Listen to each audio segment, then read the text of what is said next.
నా భుజములపై చెయ్యి వేసితివి, దిగులు బెంగ వద్దని నాతో అంటివి.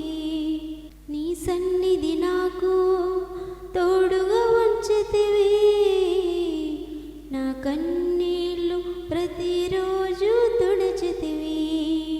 నీ కృపతో కనికరించి నా వ్యాధి బాధలలో కంటి పాపగా నన్ను కాపాడితివే.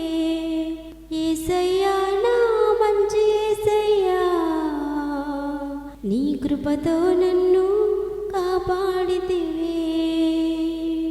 యేసయ్యా